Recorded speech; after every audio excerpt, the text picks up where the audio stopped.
Hi, it's Ryan from Knights Around a Table, and you're about to witness two momentous firsts.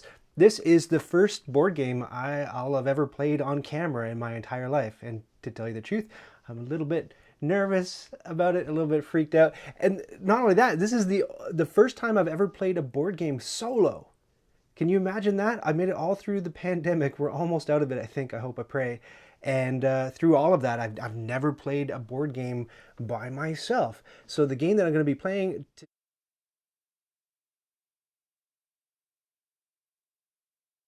there, we got Dr. Three Putt, Dave Explains, David Cunningham, Dave O'Braun. That's a lot of D in the chat, if you know what I'm saying. But thank you, Michael, for joining us. Thank you, Scythe Noir, for bringing some non. Michael Todd's here too for bringing some non D energy to the chat. Appreciate that. Still, despite those three, still a lot of D, if you know what I'm saying. So I wanted to tell you before we begin two things: some stuff about the way I'm going to run this stream, and some stuff about the way I'm going to play the game.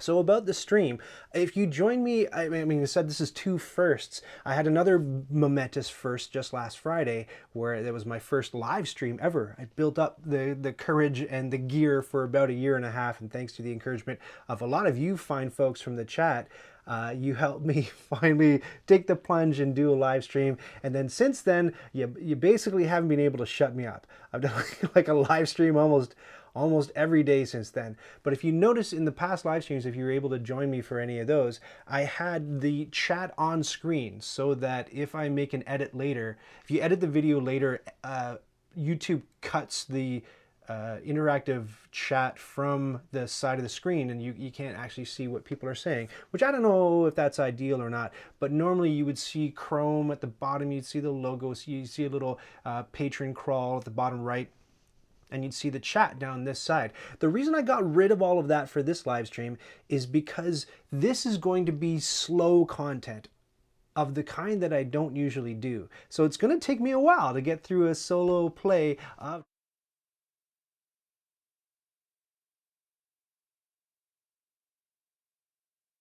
and I'm going to cut it together in a concept that I've been dreaming about for a long time now, where it's just, I'm going to take however long this gameplay takes, and I'm going to carve it right down, and I'm going to add on-screen graphics and a sort of like a color commentary sports-like voiceover, so that if you want to see a session of this game played in a much shorter, snappier amount of time, then you can watch that video. And it was actually Michael Todd, his suggestion as one of your fellows in the chat, to put both of them up. So stream the long thing and then post the short thing. And he said some people will watch both. Some people will prefer short, some people will prefer long. Just I'll have a variety of stuff for you to watch. So that's what's going on. I don't have any of that on-screen Chrome or the chat or anything, because what I'm going to be doing is taking this footage and cutting into something else. And I'm going to take moments where, if you can believe it, I'm actually going to shut my mouth and stop talking, because I think that'll make it look more like someone's commentating like a golf match or chess match or something. Those guys aren't always flapping their gums while they play, are they? So we'll see how this works out. You'll experiment with me. What's chat saying? Oh, sound is going when I switch cameras. That's good to know. Let me just adjust that. So I'm going to switch to the overhead and make sure I got sound in there.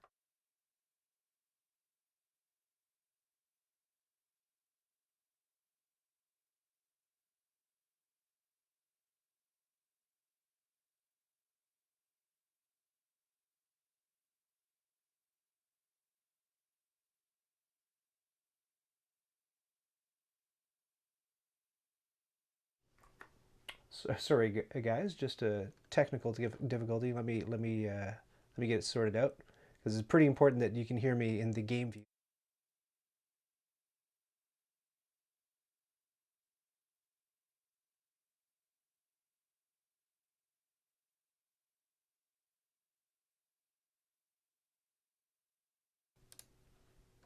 Check, check, check, check, check. So there you go. Now you should be able to hear me in the overhead view. Let me know in chat if you can hear me. Sorry about that little glitch. Now that's the kind of thing I was really worried about. Right. That's the thing. I kind of think I was really worried about doing these live streams, that the tech would completely fail on me, and that would happen, and then I would just freak out and poop the bed, and nothing. Wouldn't be able to fix it live. But look, we fixed it live, no problem. So hopefully you heard what I was saying, going back and forth between those shots. I'm shooting it like this without Chrome so that I can cut it together later in a different format for you. And Michael Todd is convinced that people will watch both, but we'll see. We'll see what people prefer. Back to the game. So I said I'm going to tell you things about the video, and I'm going to tell you things about the game. So I lied to you. I'm going to admit. I said that this was going to be a solo playthrough of Tiny Epic Galaxies Deluxe. It ain't. Because what you get in the Deluxe version of Tiny Epic Galaxies, over and above the base stuff, is just like, it's a standard with Tiny Epic games. You get a little mini expansion called Satellites and Super Weapons. And in the rule book, there's no kind of like official way to play solo with Satellites and Super Weapons. I checked out Board Game Geek, and some people say, oh, to play with it, you got to like do this and do this and do that. It's a little bit complicated. So I thought I'll cut Satellites and Super Weapons for this playthrough, which means I'm not playing Tiny Epic Galaxies Deluxe. I'm just playing Tiny Epic Galaxies. But I think that's okay. I think you'll forgive me. I'm glad to have Mikey B in the chat, because Mikey B is a prolific solo game player. I think, Michael, you play almost exclusively solo, and I think he's played, he said, like over 200 different games solo. I'm interested to know, let me know in chat if you've actually played this one solo. I'm very excited to do it. I should definitely check chat in case there are other other technical issues. Don't poop the bed. I will try not to. Check. Yep, there. Everybody's happy. Emily is crushing on me. Emily, you brought some non-D to the channel. Thank you so much for that. All right. Fix it on the night. Yes, exactly. Screw it. We're doing it live. Here we go. This is what the game looks like. This is my little player mat. This is the dice tray. We're going to be chucking these lovely custom dice with different faces on them. I'll explain how those work. I'd love to get a hands up in the chat if you've actually played this game and you know what's going on. This is the score mat, and this is actually not included in Tiny Epic Galaxies. You can't get this unless you buy Tiny Epic Galaxies Beyond the Black, which is the expansion. You kind of have to tally your score in your head or on a sheet of paper, which isn't convenient. So I really like having this out here. These are some planets that I'm going to turn up. And of course, I've stacked the deck in my favor, because why play if you're not going to win? Am I right? No, not really. Down here is the activation bay. So it's a little bit like Space Yahtzee. If you've played Yahtzee, you're going to be rolling some dice and choosing the best symbols out of the dice that you roll. And then when you commit to using those dice, they go on the activation bay. Now, when you're playing solo, you're going to have to play against an evil rogue galaxy or a rouge galaxy if you are dyslexic. I don't know, but it's funny. If you check Board Game Geek, there's all kinds of people saying like, here's what you can do when you square off against the rouge galaxy. Like, no, not okay. Anyway, so the player mats are all different colors, but then on the reverse of the player mats are all these evil rogue galaxies. And how do you know they're evil? Well, because they have a skull and crossbones on them. So it's like that Mitchell and Webb sketch with the unpopular political party in Germany from the 1940s, where he's like, are we the baddies? Yes, you're the baddies if you have skull and crossbones on your board. Or it's like Ali G asks, why is all skeletons involved in evil stuff? It's my bad Ali G impression.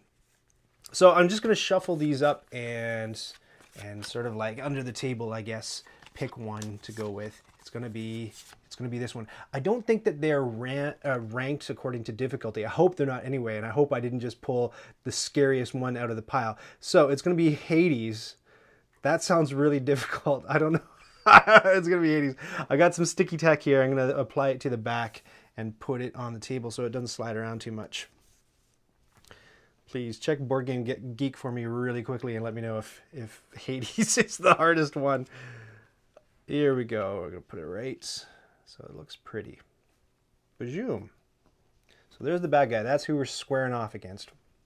Now, I am over here and I start with 2 spaceships, and this track tracks how powerful my galaxy is. And the higher up I get that token, I'm going to get more dice to roll and more ships to place on planets. These are going to be planets we turn up that we can explore and conquer, I guess. It's a bit of a race around the planets.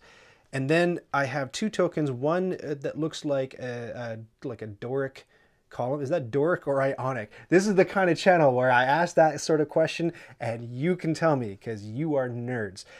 It's a column, and that's going to represent my empire's culture. And then I have an energy cube representing our ability to burn fossil fuels. I'm not too sure. And then under here, under my board, I'm going to be able to stack the planets that I finish with my ships, hopefully ahead of the bad guy. Now, the bad guy has all 4 ships. I have 4 ships as well, but 2 of them are off waiting in the wings. I'm not allowed to use them yet. But the bad guy starts with all 4 ships for startsies. The bad guy starts at the bottom of the track, and the bad guy has culture and energy as well, except it starts, I believe, at 0, I hope. So we'll put that on the board there.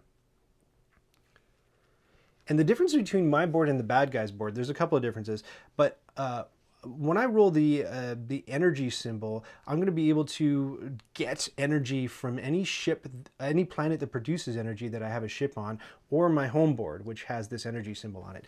The bad guy, why do I warp into walking? The bad guy has both. So if you roll a culture or an energy, the bad guy's sort of home galaxy can produce energy or culture for him. We'll call him him. We'll call him him this time, bad guy. Hades, we'll fight a bad girl next time. A bad girl, sassy. It'd be like a rogue galaxy with a lollipop and a miniskirt. I don't know what a bad girl galaxy looks like. What's happening? And the bad guy is going to roll 5 dice to my 4 dice. So I've never done this before. I didn't do a whole lot of practice, I admit. Let's see what they're saying in chat. You look tired, Ryan. Stay healthy. Well, thank you, Indra. By the way, moderating today is DM Explains. So if anybody says anything super weird, he's a little bit draconian. Not really. Michael says, yes, I have played Tiny Epic Galaxy solo. Michael, let me know if these bad guys are ranked according to difficulty and if I've accidentally chosen the hardest one. Boris has played before, played it solo. Hi Kyle, welcome. Jason has also played it. No, Jason, no, but have you played it solo? I've played it a bunch of times with multiple players. Yahtzee in space, Mike Mudrow says. Yes, that's correct. It is Space Yahtzee. Are we the baddies, says Michael Todd. Difficulties at the bottom right of the playmat. I don't see it, though. Oh, heart. Oh, gosh. You're right. Thank goodness we checked. Thank you, Boris. Difficulties at the bottom. Epic, medium, easy is Rothkel. This is my first time out. Sorry for being a chicken, but I'm not gonna go with the hardest. It looked like I randomly chose the second hardest Rogue Galaxy. Not gonna happen. Let's get some more sticky tack on the back of this one and start this proper with Rothkel. That's better. Here we go. Shazoom. Rothkel still starts with all 4 ships. Rothkel starts with 0 energy, 0 culture, and at the bottom. So we're going to flip the planets and see what we have to conquer. Andavia, CLI 0517, Walsfio, and Saskotopia. These look like they're named after like Kickstarter backers or something. Saskotopia. All right. Is that supposed to be named after Saskatchewan or Saskatoon? Is it sarcastic? I don't know. I've never been there, but I've heard things. So these are planets that our ships are going to be racing around, and they have powers on the bottom of them. And when you roll a symbol that looks like this, you're able to move a ship from your home board to one of the planets. And then when you roll the symbol that matches the planet, so this is economy and this is diplomacy. So if you use one of these symbols, diplomacy, you're able to move a ship along a track on a diplomacy planet. And likewise, economy, you're able to do that on an economy planet. Cool, so far so good. If you get all the way to the end first, you not only get the points that the planet is worth, but you get to take that planet, and this is just a demonstration, I'm not actually doing this, I'm not cheating quite yet, and you get to tuck it underneath your board, and that confers a special benefit down here. So you get to do something unique and cool. The bad guy doesn't get to do anything special. vis-a-vis these powers. The bad guy just gets the points. And it's a race over here to 21 points. And the way that I win is if I get to 21 points before the Rogue Galaxy. The way the Rogue Galaxy wins is if this marker gets all the way to the top to the Skull and Crossbones. And how does this marker move? Well, in order to improve your standing as a civilization, you have to pay the either energy or culture equaling the number here. So in order to get up to the second level, I would have to pay 2 energy or 2 culture, and you can't mix and match. And then when I go up to this level, I am now rolling 5 dice, and I still have 2 ships. And then when I go up one more, by paying 3 energy or 3 culture, well, now I get 3 ships, and I'm still rolling 5 dice. So it's staggered. Each step up, you either get an extra ship or an extra die to roll. So that's how I go up. How does the bad guy go up? Well, the bad guy, whenever the bad guy rolls energy or culture, these tokens are going to be moving up along this track along the side. And when we get to the very top, then if it's energy that gets to the top, then the bad guy gets to upgrade his civilization.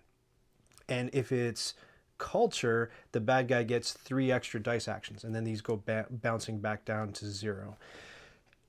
And if this symbol is rolled, where is it? I will either, if I commit this symbol to the activation bay, I'll either get to use one of the powers on the cards that I've collected. But if the bad guy rolls this symbol, then the bad guy will do whatever is at the level of this marker. And they're going to be kind of hard to read and kind of small, but I'll just go over real quickly. Here, if it happens here, I'm going to lose 1 energy. Here, I'll lose a culture. Here, the Rogue Galaxy gets 2 energy. Here, I regress one of my ships, -1, so I'll go backwards on one of those racetracks on the Galaxy. Up at the top, the Rogue advances all of its ships 1. Scary stuff. Sounds difficult. And this is the easy board. So the last thing I'll tell you is what I can do to stop the Rogue Galaxy in its tracks is I can spend an energy and a culture to re-roll one of my dice. So let's just start rolling some dice. I go first, say the instructions. Let me just double check chat to make sure that I'm not hanging dong. The smartest movie is going to make this entire playthrough is switching enemies. Yeah, does it get really hard, Boris? I assume so. If they mark it epic, I don't doubt it. They tried and failed. They tried and died. That's a movie quote that I recognize, but I don't know the movie. Can't wait to see those who played this game armchair critiquing him. Yeah, same here. Hopefully the actually crowd will tell me what I'm doing wrong. There was a reminder ping audible. Oh, God. Thank you for letting me know that my reminder pings are audible. I'm going to just quickly... Remember, this is the slow form content, folks. This is the slow form. Let me just dip it over here into another window and kill anything that hopefully might be making noise. So hopefully you won't hear that reminder ping anymore. Sorry about that. I forgot. It's easy to forget that kind of thing goes on in the background. As I'll tell you, I'm a bear of very little brains. It's true.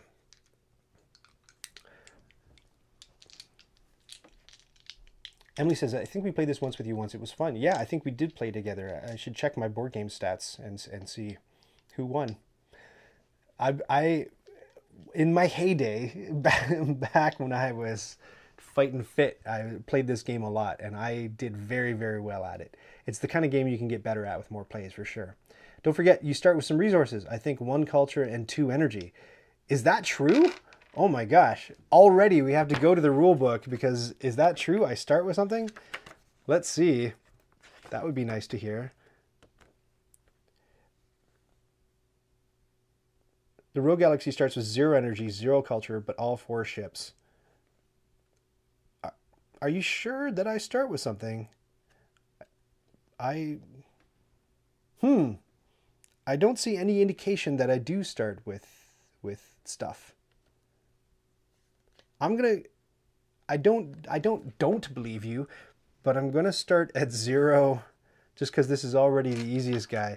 So also, the Rogue Galaxy upgrades itself to the Skull and Crossbones space. You instantly lose. Yeah, Boris is right. As soon as that gets to the Skull and Crossbones, that's it. It's curtains or 21. So those are the 2 Skull and Crossbones conditions. Here we go. Rolling dice in Space Yahtzee. All right, so already off to a bad start. I have the colony die, which is no good, and I've got this diplomacy die, which is no good because I'm not on any planets. It's really crucial to roll the launch symbol on your first roll just to get a ship somewhere. And because I didn't do that, one of the things I can do is I can use the converter. So these, this one and I think this one are kind of completely useless to me now. So I'm going to convert them in order to change this one into whatever I want. And whatever I want is going to be this launch symbol. So I'm going to commit that to the activation bay, which means I'm using it. I'm doing the thing. I'm going to take one of my ships and put it on one of these planets. And I'm just making sure, oh, Emily says I trounced them when I played this game. That's good to hear. Also, the Rogue Galaxy upgrades itself. Yes, we covered that. There's a little marker on the player board to remind you of where to start. A little marker on the player board to remind you of where to start. Is there? You mean vis-a-vis? Find out for me culture and energy. If I start with one or the other,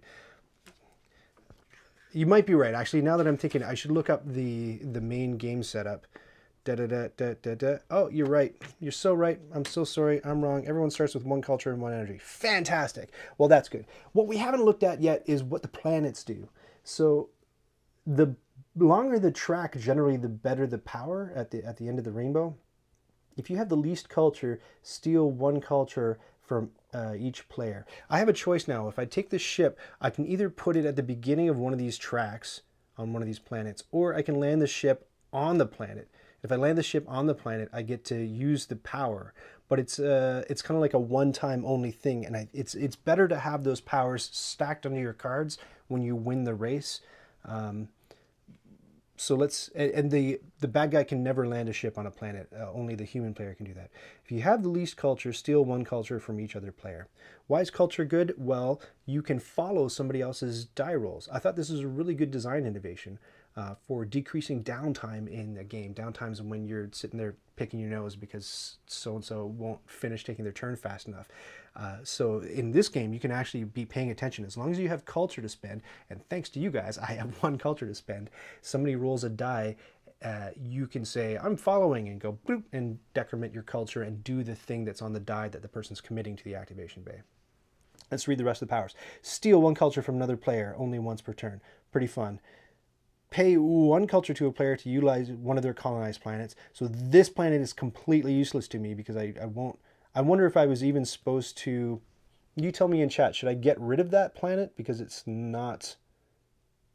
Well, let's keep it on the table. We'll see. Spend 2 culture to gain 2 dice this turn. I think of all of these. Strangely enough, I want to go with the El Cheapo planet. Oh, you know what though? I have. Yeah, I'll go with El Cheapo planet. So I'll land my ship there, and the last die I'll use is this one, which gets me a culture. I could have spent an energy to re-roll my dice, and I do get one free re-roll without, and I can re-roll as many dice as I want to without spending energy. And I forgot all about that, and maybe I should have done that in my first turn. But now my turn's over, and the evil Rogue Galaxy is going to do so. 2 energy. Wait a second, what's going on? I start with 2 energy? Oh my lord, look how prepared I was, everybody. So of course, in the short form version, I'm going to cut out any footage where I go back to the rule book. 2 energy. Flipping hell. All right, 2 energy. Here we go. Are we ready? Bad guy's gonna play. Thank God you guys are here. It's a Dune quote, Mark V says. Beyond the Black is fun. I agree. It's a really cool... And Tim Schafer's in it, which is kind of a fun thing. Streamer brain, yeah, exactly. There's a lot going on. You're kind of like spin and play. It's a little bit of like a one-man band kind of thing where you're operating the bass drum. I literally have pedals down here that I'm controlling with my foot. I guess I'll watch a replay later. It says it's 1:20 a.m. here. Good night, Bosco. Thanks so much for tuning in for a little bit of it. Keep the planet because it can be useful later in the game when the Rogue Galaxy colonizes a planet. Okay, yeah, we'll keep the planet on the table. Rogue Galaxy rolls 5 dice, and remember, I have 2 culture to spend to follow any of these. Oh, sorry. Rogue Galaxy rolls 1 die at a time. My mistake. I was like, which one do I choose? So here we go. First die is going to be an energy. And so the Rogue Galaxy gains an energy from any planet or its home galaxy that has that energy symbol on it. Next die for the Rogue Galaxy is land. So the rule is the Rogue Galaxy lands a ship on the leftmost card. And we're going to go left, like 1, 2, 3, 4 is how they're supposed to be out in a line, but it didn't fit the composition that well that way. So the Rogue Galaxy lands a ship there with its second die. And remember, at any time I can spend a culture and an energy to say, no, re-roll that. I don't think we're that dire yet. Rogue Galaxy gets a culture to spend. Oh, sorry, to gain here. So boom, 1 culture for the Rogue Galaxy. Michael says I should reset and restart now. What the heck, why?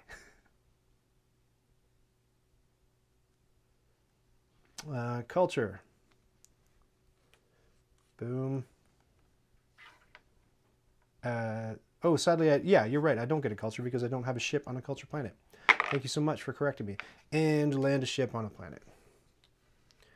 So now we're both racing on that second planet that I really want. And that is the Rogue Galaxy's turn. Let me know if I did anything wrong there. Great, my turn again. I roll all my dice. Here they all are. Yeah, I should really get on that culture business. Think. What would you do with those 4? I'm not going to look at the chat. Well, with this one, I can advance on this planet. So 2 more spots and I'll have won that planet. I'm going to take the rest and re-roll. So that's my first free re-roll because I don't like any of them.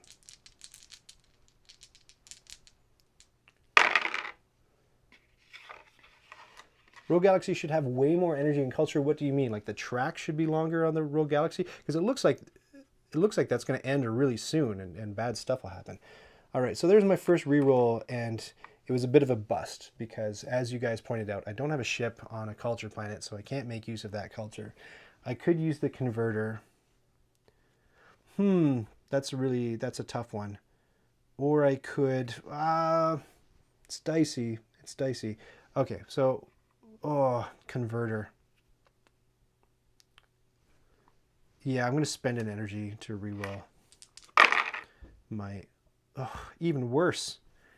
So yeah, this is definitely converter time. I'm going to blow those 2 in the converter in order to turn this into an economy. Not going well so far. And so I've moved up there. And now 5 dice, it's the bad guy's turn. Yeah, exactly, Dim explains. I can edit any flubs I have so that it looks like I know how to play the game cold. Boom, first die is going to be a culture, so you get a culture. And you get another culture because the red guy is on a culture-giving planet. It's one or the other, or if you roll it. Second one is going to be, so when you roll economy, that means all planets that are economy planets that have a bad guy ship on them, the ship advances. So that ship's going to go here. Making me nervous. And energy, so it's going to be like, oh, that's what you're saying. The Rogue Galaxy should have way more energy because there's 2 ships on here. Boom, boom, energy, and I think I shorted the Rogue Galaxy 1, maybe 2 probably because there was another ship on there when it rolled energy. Should that be about right? So when we get at the very top, Rogue Galaxy, set that down to the bottom. Rogue Galaxy is going up to the 2nd level of this track and still rolling 5 dice. So we're still good. I don't think we've cheated too badly. You let me know if you disagree. 4th die. In the Rogue Galaxy, all the Rogue Galaxy ships on culture are moving up, and the last die, the Rogue Galaxy gets to land another ship. Man, this is tough. The Rogue Galaxy is doing a whole lot of stuff, and my turns are kind of bunk.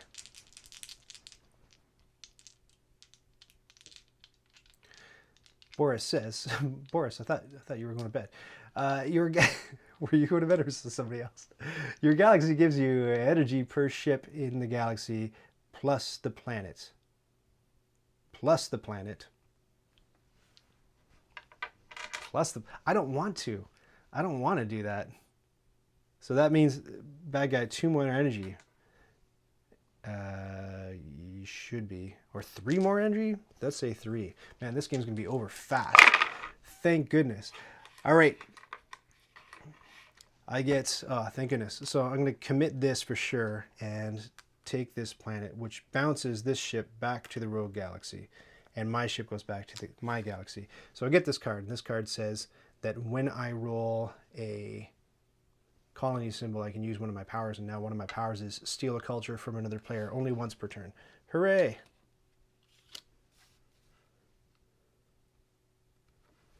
Yeah, I may have to play a second round. This game might go really, really quickly, and then we'll do another one against Rothkal. That is like the practice game. You ever do that? You ever get a game and you're like, okay, this is our first time. You get all the way through it, and you're like, oh, we forgot to track points or whatever. You get to the end, you're like, it was a practice game. It was a practice game.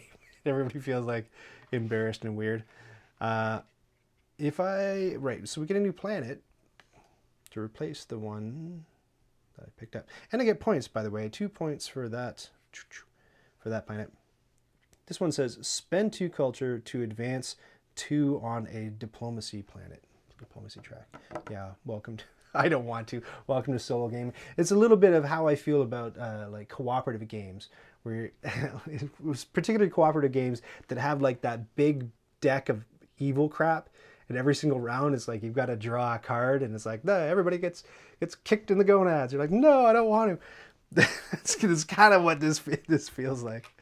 Okay, I'd love to be able to use this. I haven't re-rolled yet, so the energy I'm fine with taking. I'll plop those 2 on and take 2 more energy. This one I'm going to use my single reroll because I can't. I'd really like to get a deployment. No, it's a 3rd energy. That's fine. And I'm going to spend 2 energy to upgrade my empire here. So next turn I will be... Next turn I'll be rolling 5 dice, just like the Rogue Galaxy. Rogue Galaxy's turn. Hopefully I do it right this time. Die number 1, it's a colony, so that means that I lose 1 culture. Boom, I'm down to 0 culture. Awful. Die number 2. Oh, I should put that on the activation bay. Culture. So 1 culture, 2 culture, 3 culture. Did I get that right? I hope so. So 1, and I think it doesn't carry over. So I did it wrong last time with the energy. If you overshoot the culture or the energy, it's not like it carries over to the bottom of the track. I think it does this, and then we reset it to the bottom. So what happens? It gets all of its actions stop, and it gets 3 extra actions. I think I did that right. I hope I did that right. So these are its 3 extra actions when it gets to the top of that track. So that's good because it had 3 dice anyway. It's the worst, I guess, when culture hits the top of that Rogue Galaxy track and they've already used 5 dice. That's stinky. So again, I lose a culture, but nothing happens because I'm down to 0 culture. Next die, energy. So 1 energy, 2 energy, 3 energy, 4 energy. Oh my lord. Boom, boom. That gets it to the top of the track. Again, those extra 2 energy don't count. They're expended, but it means that the Rogue Galaxy upgrades. So the Rogue Galaxy will now be rolling 6 dice on the next turn. I will definitely forget that. And the final extra action is a deploy ship. Whew. Sweaty. Now, this is interesting. Do I put the deployed ship here or here? I think it's the first from the left that's unoccupied by the bad guy, I think. See, I know some, I'm not going into this cold. I did read, maybe not closely enough, but I did take a look. Another silver lining, the Rogue Galaxy only does its upgrade stuff once per turn, even if the R Galaxy's extra turns send the resources back into the danger zone. Let me read that more closely. It only does its upgrade stuff once per turn. Do you mean that it shouldn't have gotten credit for getting the culture to the top, or can culture and energy get to the top in a single turn? Let me know. I think what you're saying is you can't go blah, blah, blah, blah, blah, down to the bottom blah, blah, blah, blah, in a single turn. But in that case, what happens to the marker? Does it just hang out at the top? I don't know. Let me know in chat. What else are people? Take the double energy war says. Yes. Yes. Hi from Serbia, says Marambi. Hello, welcome. Tiny Epic game, best Tiny Epic game in the series. I've only played 2. I've played this one and I've played Tiny Epic Quest. And I don't know, Tiny Epic Quest seems like a bit of a slog to me. I don't know what it is. The pieces are really, I mean, that's part of the appeal is it's tiny, but the pieces are really, really like annoyingly fiddly. And there's just something that bothers me about Tiny Epic Quest. I haven't been able to put a finger on it yet. That's the bad guy's turn. I'm now rolling 5 dice and hooray, I remembered. I hear Super Chat works. I don't know, DM explains, if Super Chat does work. Please click the button with the money symbol on it and tell me, tell me if Super Chat works for you.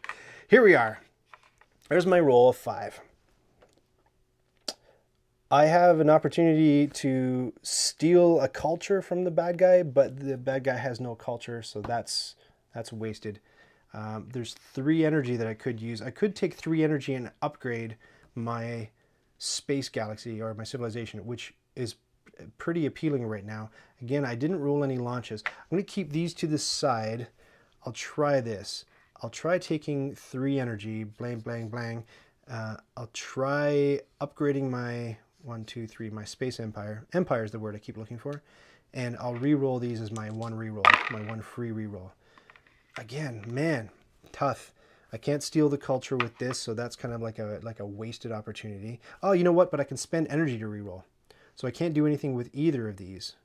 So I'll spend for a re-roll. Ah, that's what I'm looking for. Boom. So I get to put this on a planet.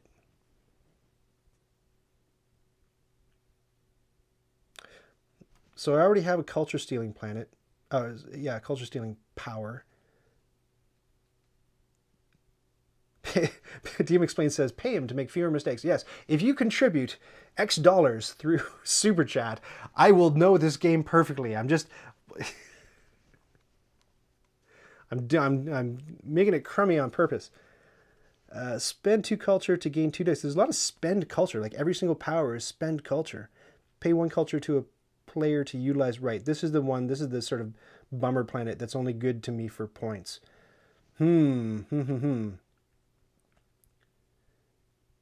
If you have the least culture, steal 1 culture from another player. That's interesting. I think I'll go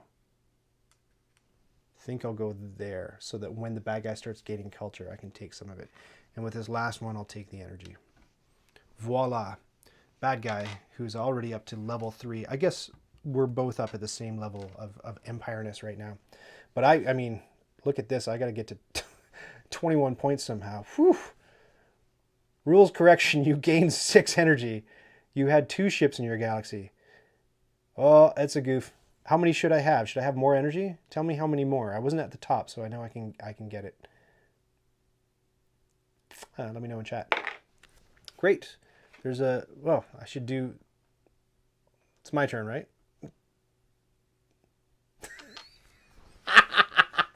You've completely distracted me.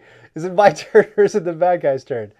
Apparently, for only $100, I can get 1 whole hour of Super Chat. What does that even mean? I don't know. I just rolled a single die. I guess it's the bad guy's turn, right? So the bad guy gets to launch and goes here. No good. The bad guy also gets... That doesn't count. It wasn't in the box. The bad guy gets an energy. So no energy. 1, 2, 3 energy. Whew, 1, 2, 3. That's horrid. What else does the bad guy do? The bad guy gets to move all ships on economy planets. That's this one, and this one. Horrible. Again, economy planets. So this one, and this one. Tight and tough. You should have 3 more energy. Bang, bang, bang. Thank you so much. And then energy. So the bad guy gets 1, 2, 3 energy. What'll that do to me? Well, I can't stop the bad guy anyway. So 1, 2, bang, and the bad guy gets to upgrade. So the bad guy goes up here. The bad guy is 2 levels, 2 levels from the top. Oh my gosh. But I feel like I've played this game incorrectly anyway. So, right, we might take 1 more run at it after this. For the gram, you know, just so I get a clean... Here we are. Oh, no. I put it back, I swear, I promise.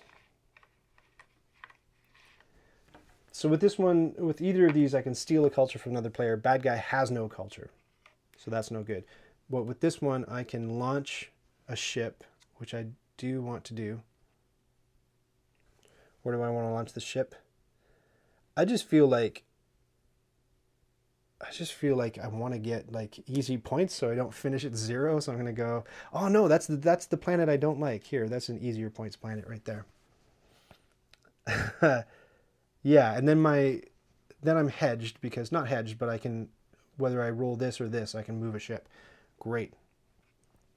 So this one lets me move this ship up. Energy lets me take an energy from one planet. Boom. We're all following along. I get one free reroll. When you upgraded, you should have gained another ship. Great. That's what I missed. You're right. I get 3 ships, but fat lot of good it'll do. Except it gets me 1 more energy, because that's on my home galaxy, which is energy producing. All right, here we are. That's my 1 free reroll. And thank goodness one of those is diplomacy, so I can move this up to level 1. And 1 more energy, but I'm already at max energy. So it's kind of a waste. It's kind of a waste. All right. Remember, this is the easy galaxy, Mark V says. Right? This seems like cranberry impossible. All right, bad guy's turn. Die number 1, energy. 1, 2, 3 energy. 1, 2, 3. That's the one that'll kill you, man, the energy.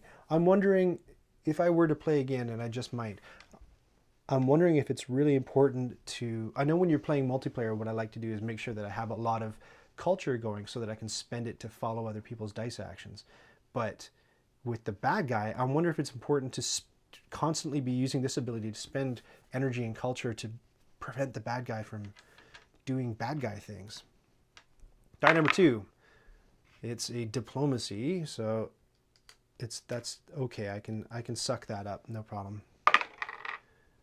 This is a launch. The bad guy has no more ships to launch, and I have no culture to follow. I was looking at the solo mode for Black Angel, if you've ever played Black Angel, and that's really mean. Anytime the bad guy gets to do something and can't utilize its dice, it just gains 3 points. It's just like, screw it, I'm just taking the points. Like, whoa, what? So that seems really harsh. This one's a culture. So the bad guy gains a culture from all culture producing things. So 1, 2, 3, and nothing's there. So it's 3 culture. Oh boy. Dicey, you could say. And then that moves the bad guy 1 more along this track. Man, I got a lot of catching up to do. Culture is super important in solo too, says Boris. You need to prevent bad rolls and get more actions. Yeah. The fact that you're thinking about how to play different is the very allure of solo gaming. Yeah, remember, I'm a solo gaming virgin. This is my first time. Sid says, I've been wondering about getting this one. I have most of the other tinies. Sid, that's good to know. What is your favorite Tiny Epic game? Because when I was looking into them, everybody said, oh, Galaxies is the best one so far. But that was before mechs came out, before pirates, before dinosaurs. So if you've played most of them and you haven't played the one that people told me was tops, tell me what you like. Great. Here we go. I'm fully loaded on energy. I've got 2 big points. Of 21.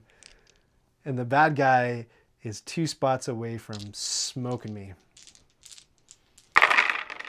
All right. Happy day. I got 3 of those launch symbols that I kind of needed beforehand. What would you do? So I'm definitely going to avail myself of this and move along this track ever closer to my big 3 points, which will get me into the mostly humiliated score zone at 5 points. And then, of course, if I spend this diplomacy, I'll be able to catch up a little bit on this track.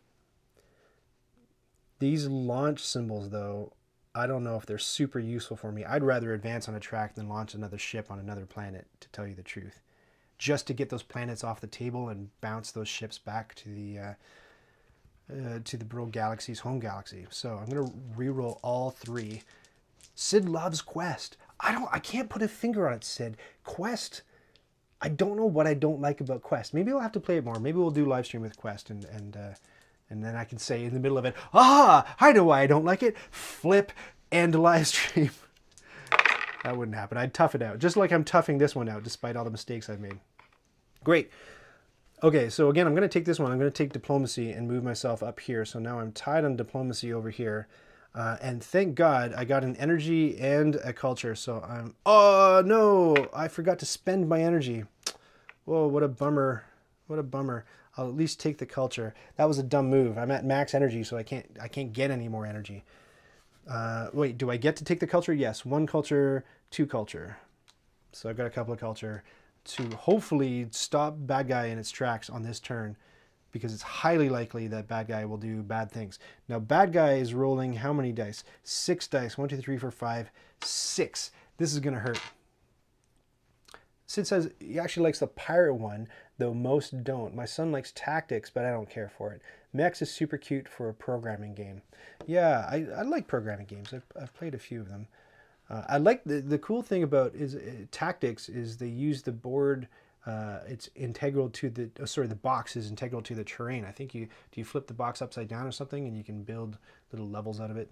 That's kind of a neat idea. They do neat things. They're cool. They're almost like, it's like the Polly Pocket of board games, isn't it? They're neat. And it's very, I mean, the idea of getting that carrying case that fits them all, like hard drive bays, is very, very alluring as well. And I swear, Gamelin Games has not paid me any money to do this live stream. I bought this with my own cash. So there's no shilling happening here. Why did I just roll 1? Right, because it's the bad guy. The bad guy gets to move all ships up on... You know what? I'm going to eat that. I'm going to eat that because I can eat that twice. That's fine. The bad guy gets culture from 1 culture, 2 culture, 3 culture, 3 culture. And if the bad guy gets 3 culture, the bad guy gets 3 more actions. Oh, not 3 more actions, but 3 bonus actions. And I think that's preferable because, look, the bad guy has 4 dice left. So...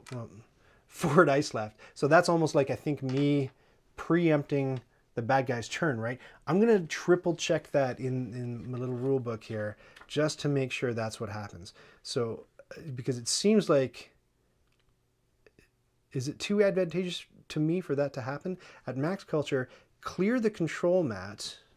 Whoops, this is supposed to be on the control mat. Clear the control mat. The Rogue Galaxy takes an extra turn, but with only 3 dice and without these special actions recurring. My interpretation of that might be off. Clear the control mat. So we take these dice off the control mat.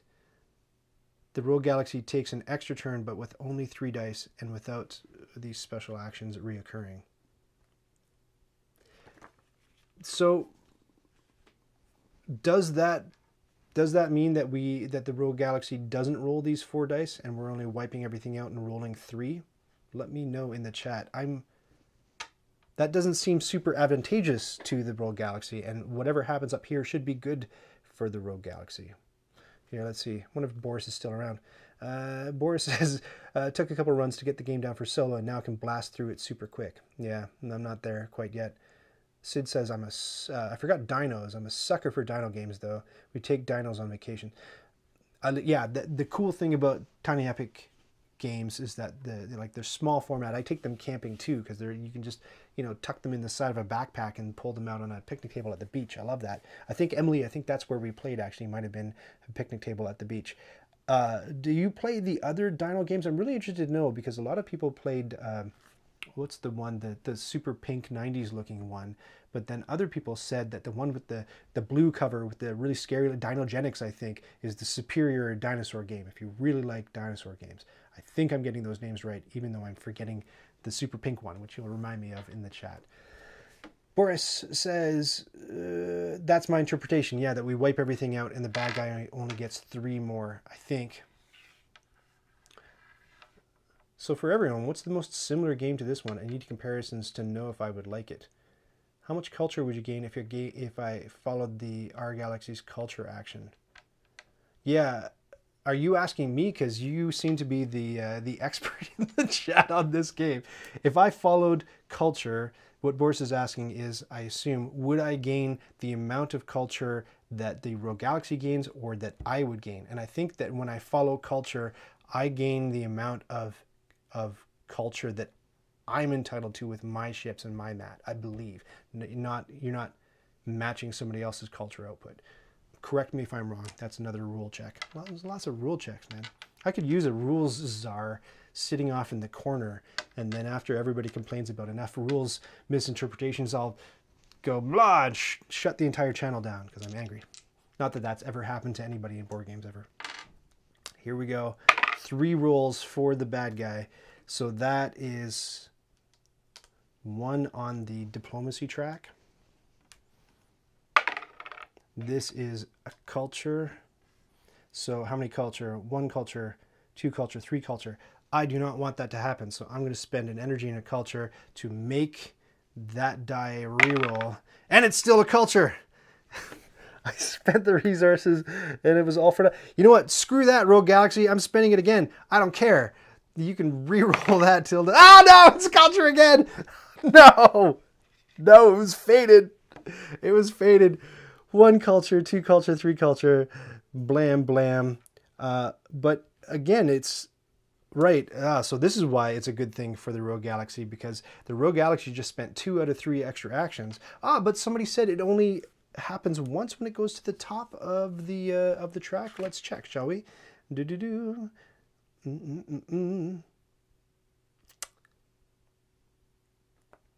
don't know. I don't see a rule that says that. At the end of its turn. I see. That's the misinterpretation. So you don't do the stuff up here until the end of the Rogue Galaxy's turn, which means the Rogue Galaxy has 4 more dice to roll. That's why it can't happen twice. I see what's happening. But it means that I'm likely sunk on this turn or next. So the Rogue Galaxy gets energy. How much? 1, 2, 3, 1, 2. So we're going to leave that there at the top. So the Rogue Galaxy is about to upgrade. And then the Rogue Galaxy goes up here and takes this card. So my ship gets bounced back, and if I had the resources to stop that, I would, but I don't. So the Rogue Galaxy, even though the Rogue Galaxy does not get to use that power, I'm going to stick that under there and give the Rogue Galaxy 1, 2, 3. So not only am I going to lose with this condition, but the Rogue Galaxy is also going to end with more points than I have. Awful, awful, awful. This die is going to be more culture for the Rogue Galaxy, but it's already at max. So there's a bit of a relief there. And then this last one is the Rogue Galaxy is going to launch onto the first unoccupied planet from the left. Horrible, horrible. And I'm rolling 5 dice. Let's get this horrible slaughter over with. It's terrifying. But I forgot to do the energy thing. So the Rogue Galaxy upgrades, and the Rogue Galaxy will be rolling all 7 dice on its next turn, which I'll forget to do. But let's see. So I've got 2 of my ships knocked off, and I've only got 1 ship on that mat. So I'm gonna play there and advance. If I can get one more diplomacy out of it, then I'll be able to take over this planet. There's no advantage that I can see to hang on to these colony dice, because my only power is to steal culture from another player. So I'm not going to, or upgrade my empire. Upgrade my empire. That's interesting. Yeah, I'm going to hang on to one of them so I can upgrade my empire. Boom, and I'll go 1, 2, 3, 4. Spend my 4 energy. Meanwhile, I'll take my first free reroll and do that. Right. Bad news. So here I'll take the energy, and so I get 1, 2 energy, 3 energy, 1, 2, 3, and I'm going to spend an energy to reroll these 2.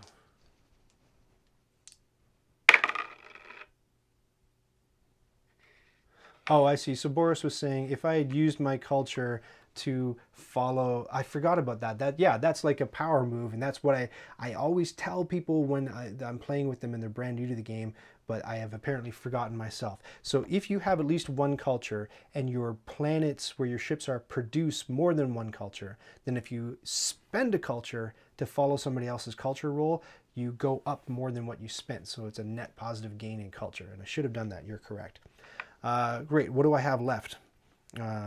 This, which is completely useless, and this, which is also completely useless. And if I had 1 more die, I'd spend them in the converter. But no, since they're completely useless, I'm going to spend 1 more energy to reroll. Haha, that's what I was looking for. Shazam, and now you get booted back. Go back from whence you came. Mine goes back, and finally I get my second ever injection of points.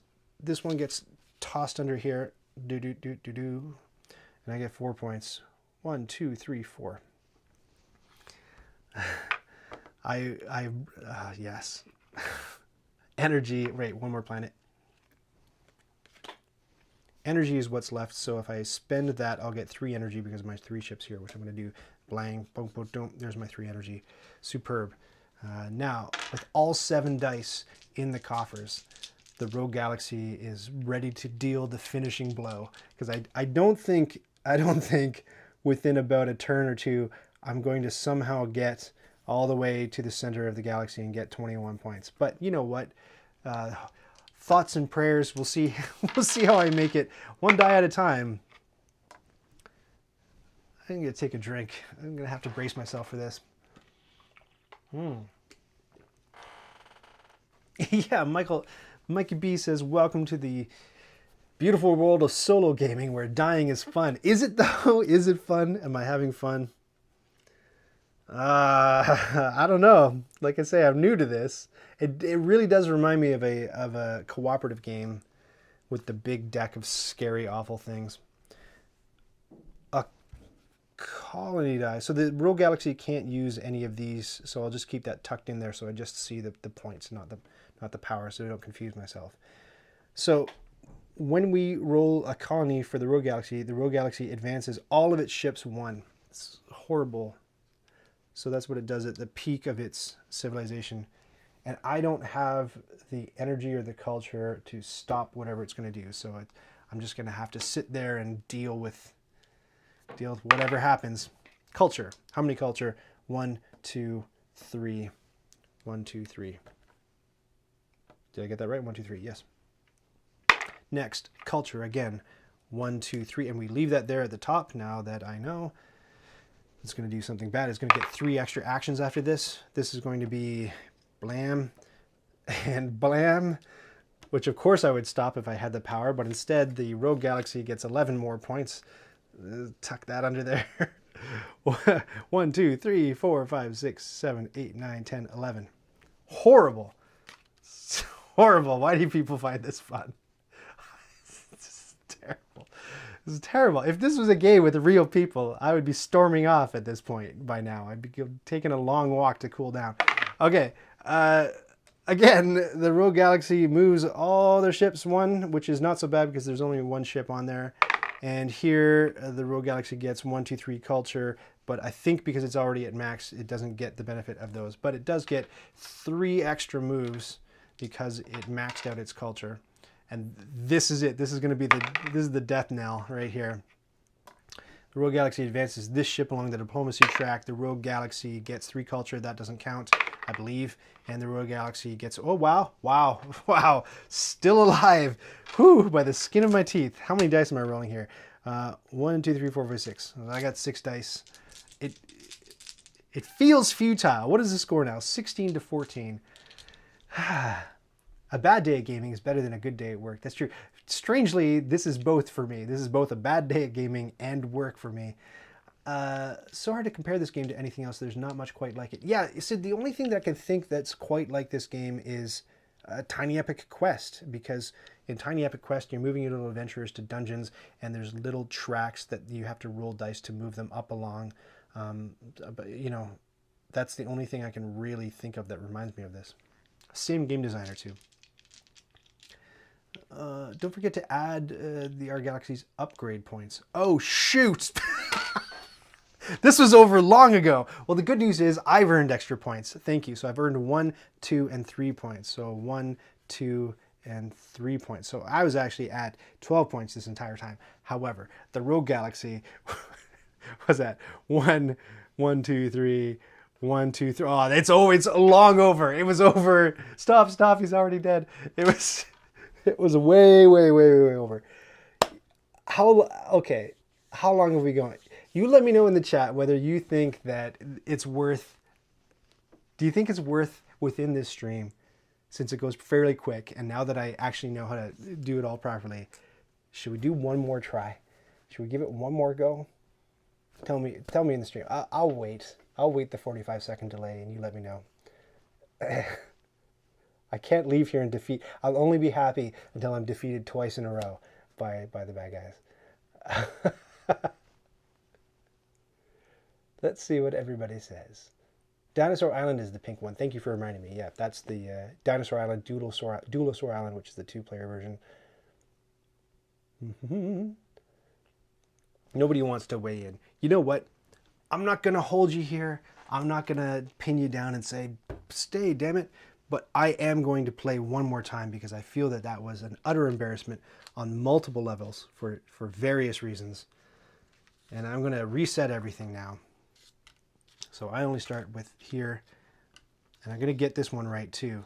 I start with 1 culture and 2 energy. Double check. 1 culture, 2 energy.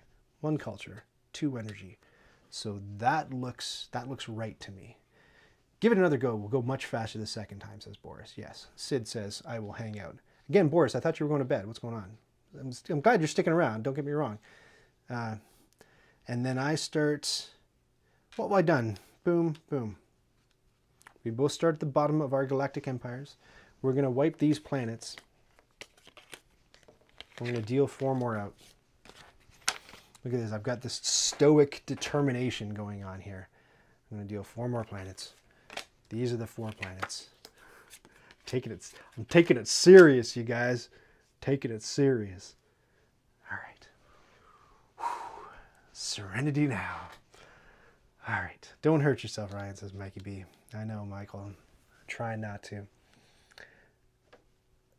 Here we are. Remember when I said I was going to flap my gums a lot less for the replay? That's not a thing. It didn't happen. I'm rolling 4 dice. The bad guy is rolling 5 dice. And I'm going to go a little bit slower here. One thing I don't want to do is I don't want to spend this culture. Instead, I want to get myself into a spot where, like Boris recommended, and which I've forgotten about this game, you're getting into a net positive culture situation when you follow somebody else's culture die. And advantageously, there are 4 planets, and every single one of them gives culture, which is great. 3 of them are diplomacy, 1 of them is an economy, and let's see what the powers are. Spend 1 energy to acquire 2 culture.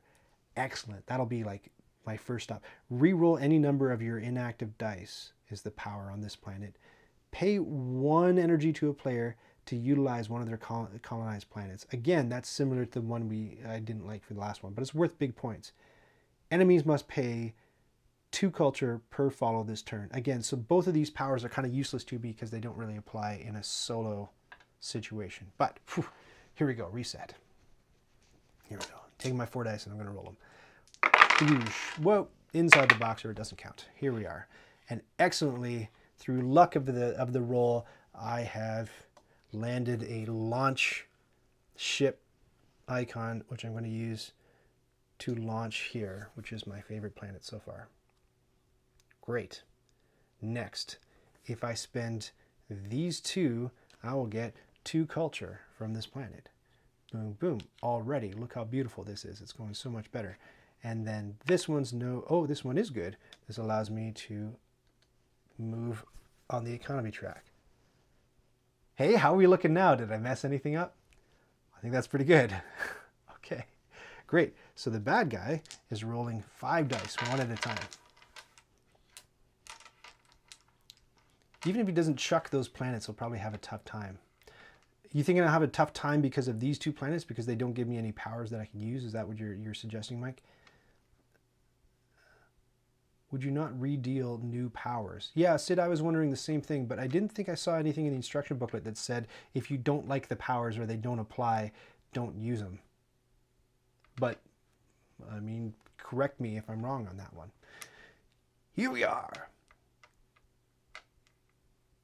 Don't forget to flip the bird to yourself so you cut everything before. Michael Joyce is referring to the Work Jam live streams that I did earlier in the week, where I revealed that when I do photography for the How to Play videos I do, if I mess up the shot, I flip myself the bird in the next photograph, so I know that everything before the bird I can just like throw in the trash because it's not usable.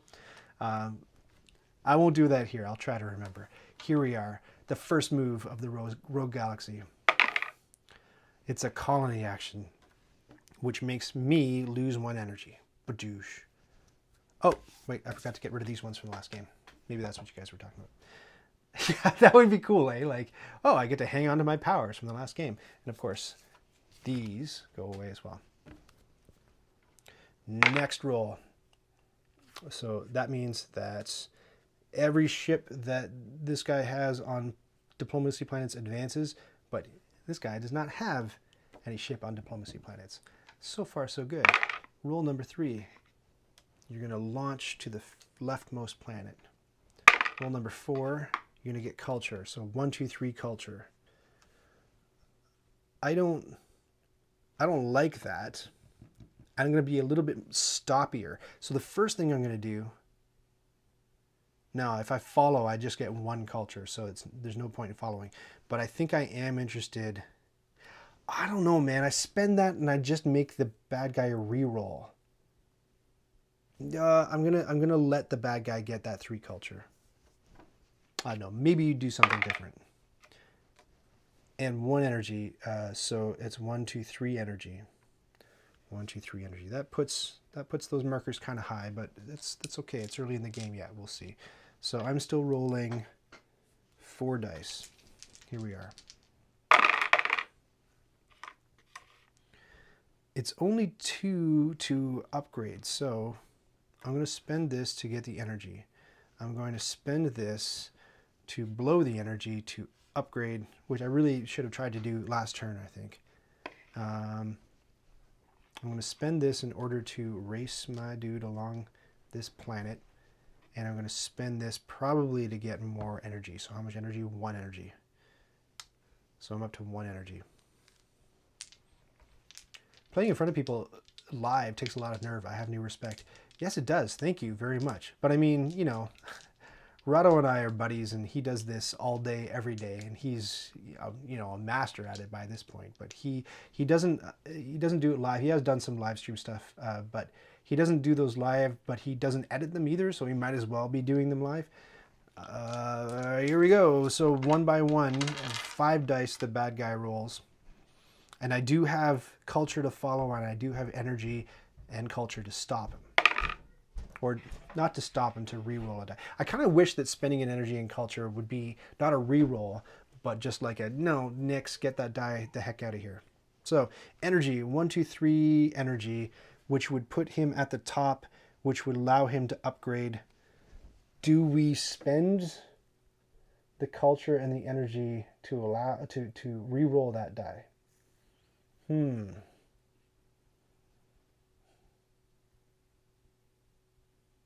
Oh, I take a point, by the way, for upgrading my...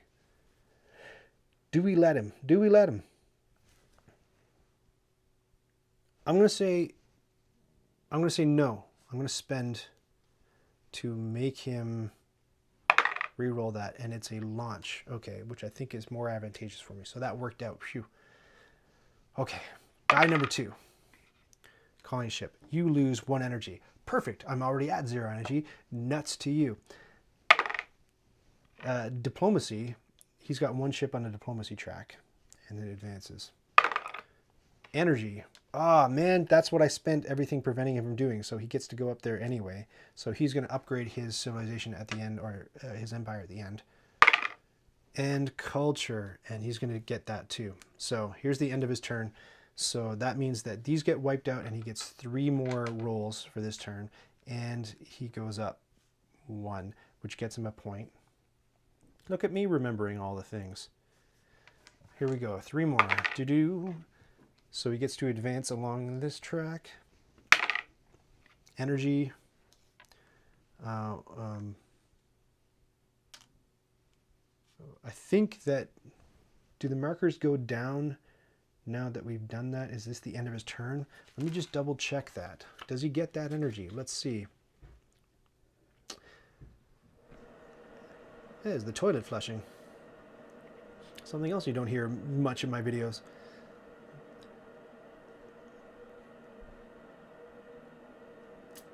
Yeah, at max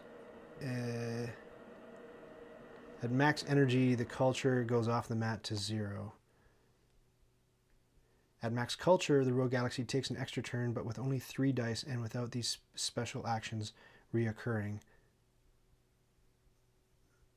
After this is done, move the culture token back. Yeah, so this culture token's staying up here. So I don't think that the Rogue Galaxy can get any more culture, but it does get 3 energy, I think is how I'm going to interpret that. And the last bonus move is another energy.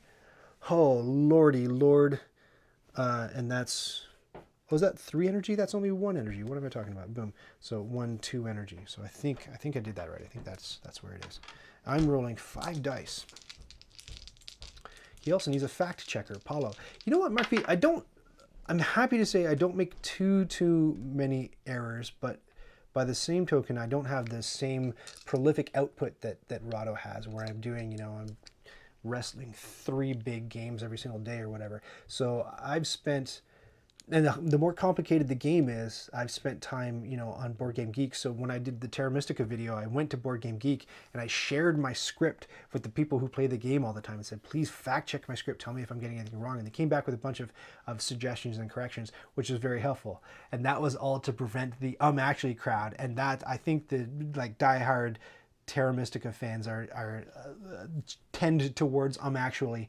But I put the video up, and then one of the people who graciously helped me, said, actually, you got this wrong and this wrong and this wrong. I'm like, what are you doing? This is the whole reason I put this script up on Board Game Geek. And he said, well, all of the errors were visual. You made the mistakes in the photography, so they weren't in the script. It's like, I can't win.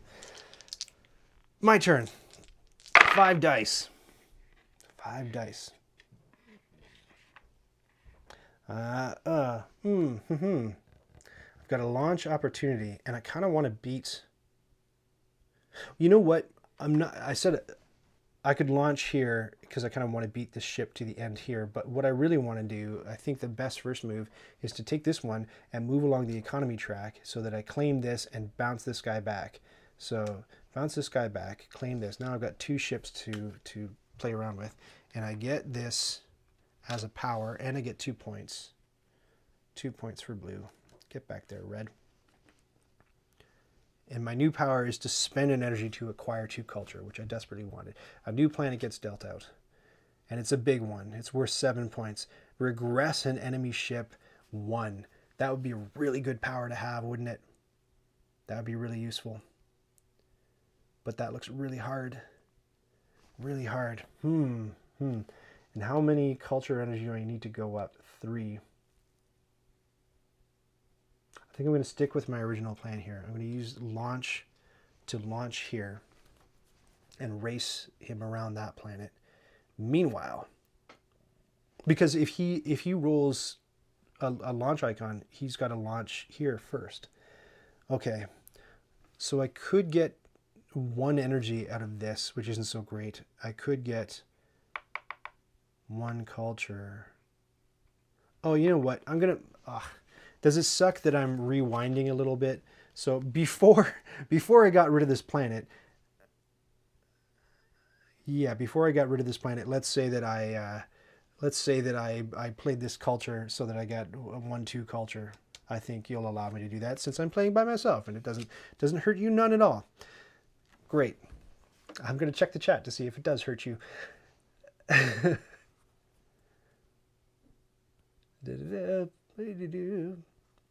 We heard it, but you could have said it was the flux capacitor coming on, Wookiees walking overhead, etc. It was a Wookiee taking a dump. I thought that was obvious when I mentioned the toilet flushing. Could you imagine the sound of a Wookiee going? I can't do the Wookiee throat noise, but you can. You're imagining it right now. I'm going to use this one to advance along this track. And my last opportunity here is to get 1 energy, which stinks. I don't want 1 energy.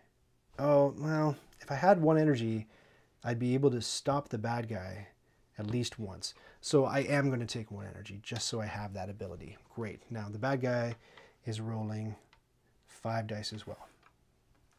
1 at a time. The first die will move the bad guy up any track with economy. The bad guy is not on any economy tracks. The second die, again, good news for old Rai Rai. The third die is energy. How much energy? 1, 2, 3 energy. This culture gets moved down. 1, 2, 3, 3 energy.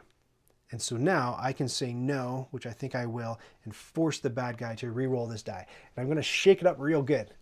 Here we go. Please do not be energy. Yes, it's launch. Exactly, which is what just as I planned. So the bad guy launches up here.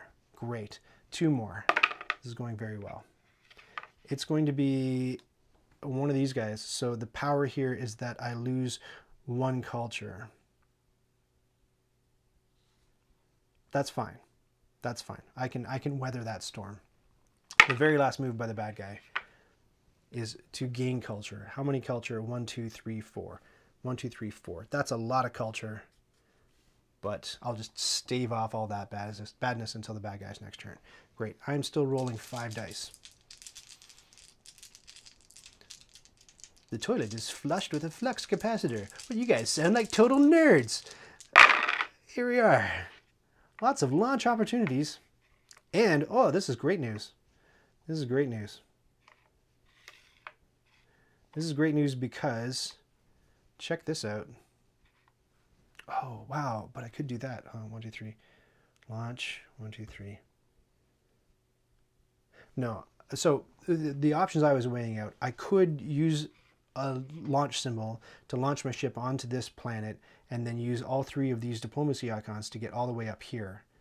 Or I could use 2 diplomacy icons to claim this planet and bounce him back home. I think I'm going to do that instead and see how it plays out, because the new thing that turns up could be another diplomacy planet, which I'd use a launch icon to put another ship on.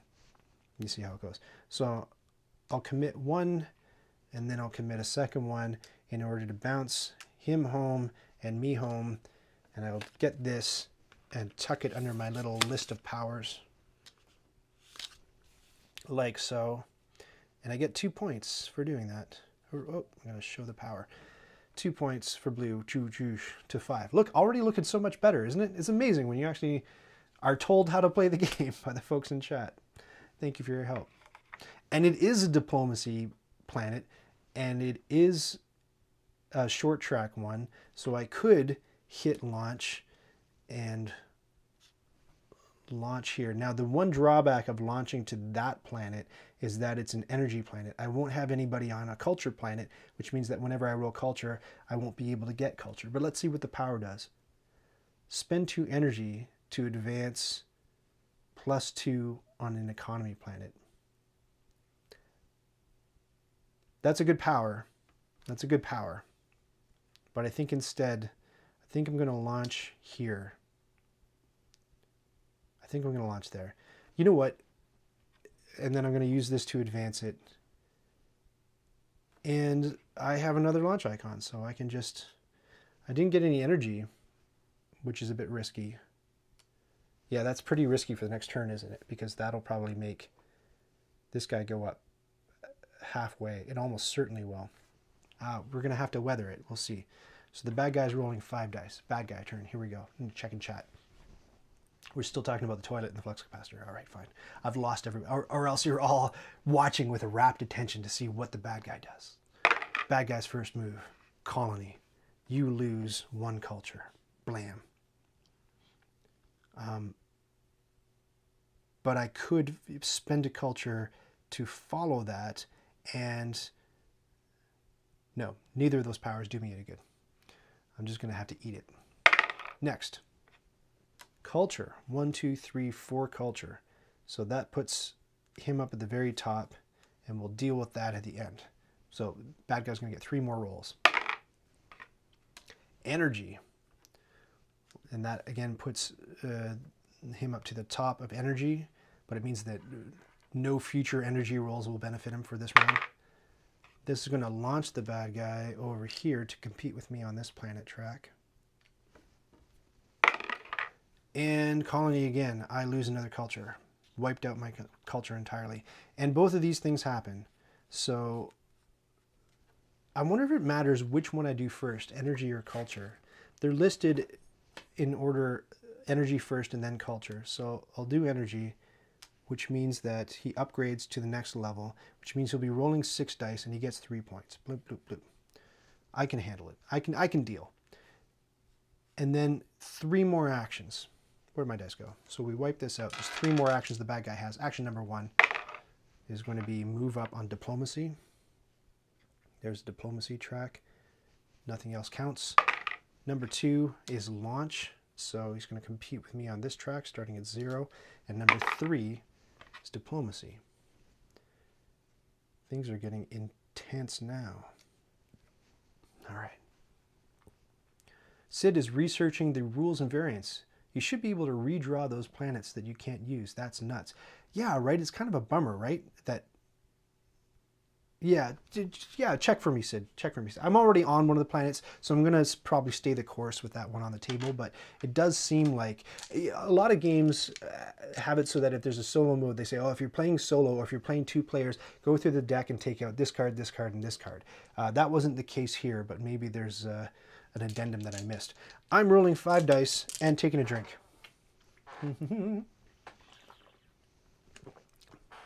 Athletes need to stay hydrated. There they all are. Move them so I can see them.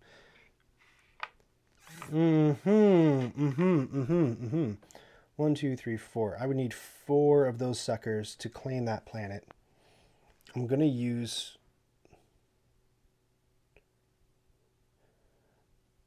2 of those suckers to move up. Blam, blam. So we're both on 2.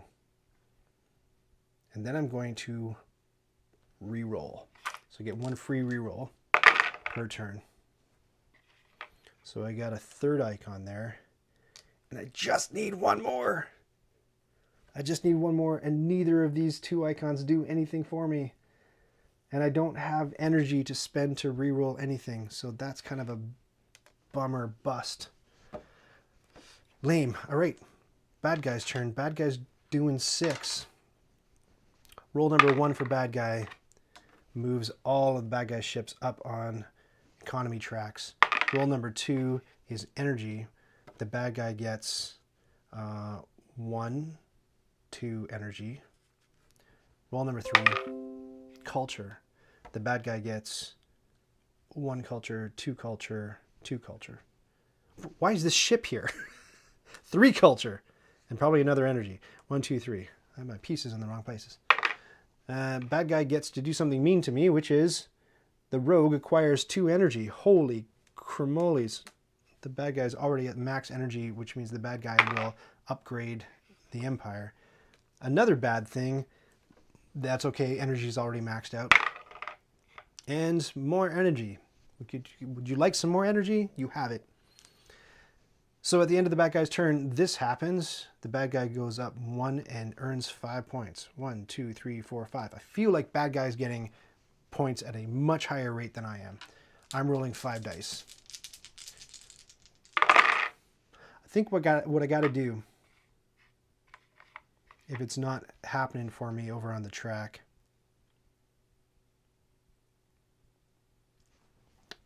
is I'm gonna hang on to this one. Oh, let me think. I'm gonna hang on to this one and re-roll these guys. What I really should be doing is upgrading my empire more aggressively, I think. All right, so what have we got here? Again, useless.